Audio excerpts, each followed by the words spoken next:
excited just to be able to bring you some information in terms of what is happening in the Democratic Republic of Congo.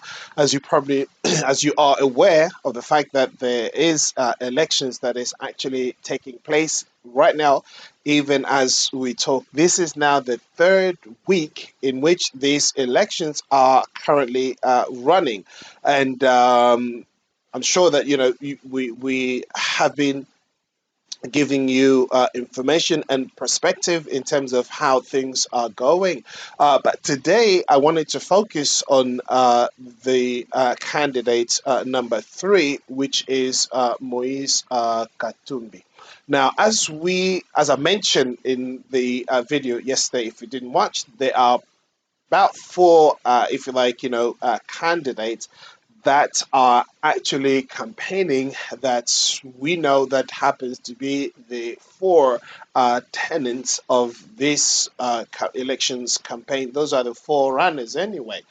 We do know that on the first we have President Felix Tshisekedi, Fachi Beton, and then we have Martin Fayulu. The way things are going, it seems like even Martin Fayulu is doing better than Moise Katumbi. And then we have Moise Katumbi, and then we have Denis Mukwege.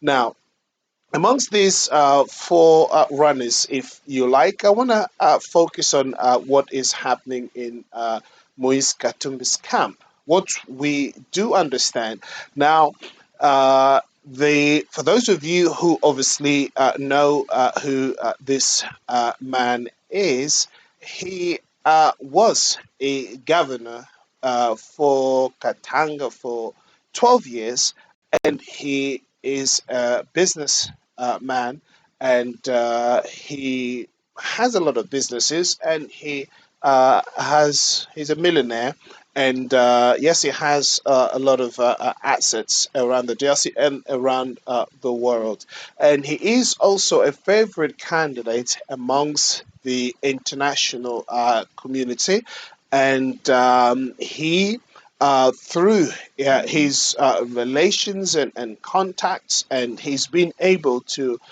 build himself a lot of fortune, if you like, in the DRC, and this also allows him to, if you like, to buy the international media that are actually that he's actually using for propaganda.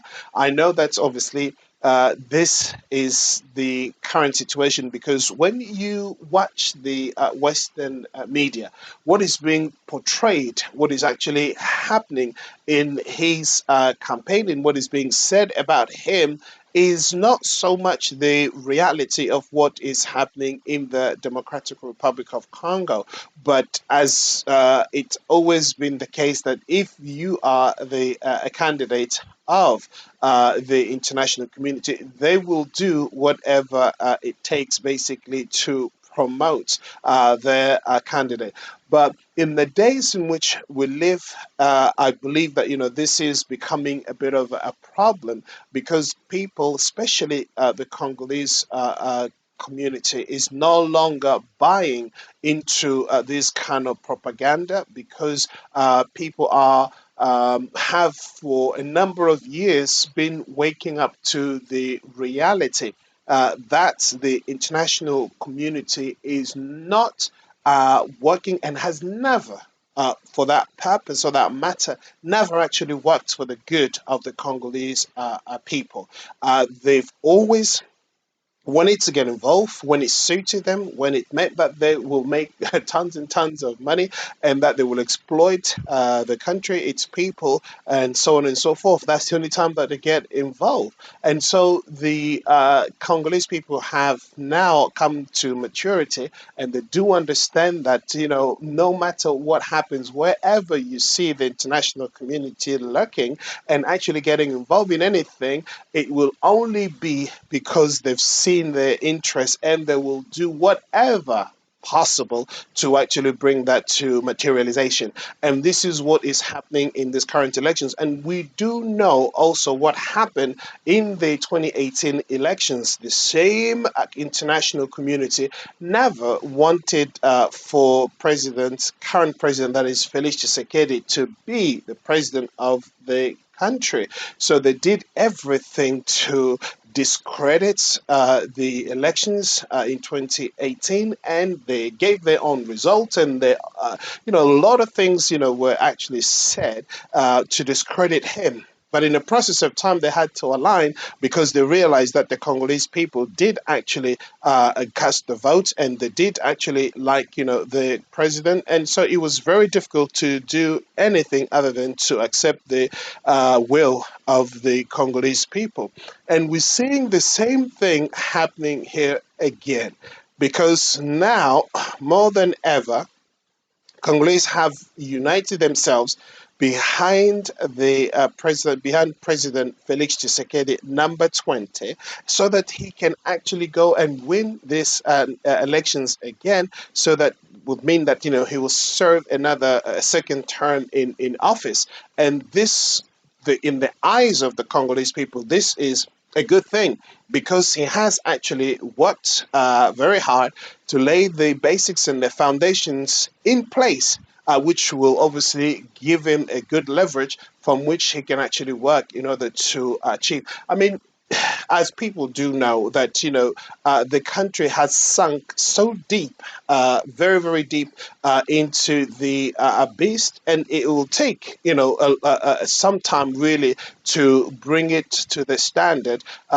where we want the country to be. So, but he's done a lot of work in that respect. So therefore, what is happening here is that the Congolese people have recognized that, and they are trusting that based on what he has already achieved in the last coming up to 5 years now, even though there was a lot of things that were actually put on his way to stop him from achieving anything.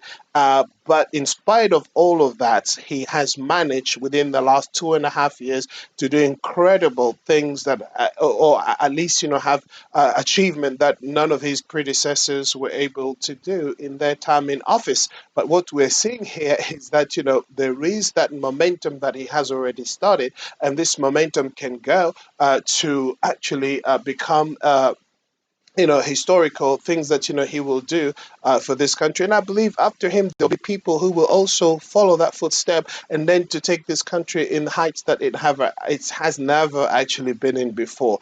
So what we see here is even in his camp, Moise Katumbi is aware of what is happening at the moment. Is that the people are rallying behind Felix Tshisekedi to give him the second mandate. He's aware of that. So what is happening in his camp is, I think, they're just basically using the media at the moment in order to give themselves the clout that they don't seem to have on the ground. Because when you actually follow, as you would see in videos that I will later on show to you, images of where meetings are held and what people are saying or projecting, it's actually telling a different story as opposed to what is being posted on social media and what is being propagated, throughout international community. So this is something that we want you to be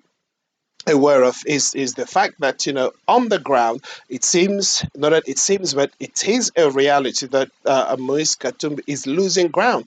He's losing. He wants to have people to rally behind him, like he's already got four of other four candidates who have actually abandoned ship, and the rally behind him. But others obviously don't want to do that. No matter the amount of money that is offered to them, they said no, they don't want to do it. And mainly just because everybody's kind of, chanting and saying that, we don't want a foreigner to lead the country, because they know that given the tensions and the current political climate that exists in the DRC, it will be a big mistake to have somebody as a head of the state who has a, you know, who's not Congolese by origin, who has, some origin elsewhere other than the Democratic Republic of Congo, which happens to be the case for Moise Katumbi. He's not a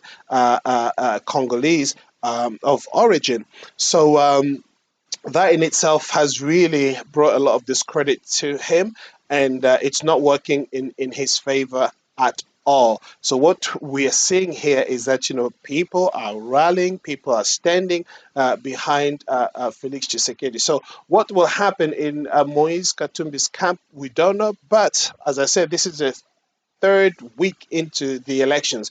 We'll have to see. But it is not kind of, but yesterday I did say that, that's the reality on the ground. It is predicted that, obviously, President Felix Tshisekedi is going to be president for the next 5 years. I mean, this. When you actually look and assess what is happening on the ground, you will have no choice but to come to that conclusion because that is evident in the way that things are going. So that's what I wanted to let you know what is happening in Moise Katumbi's camp. So obviously, we'll look at the situation.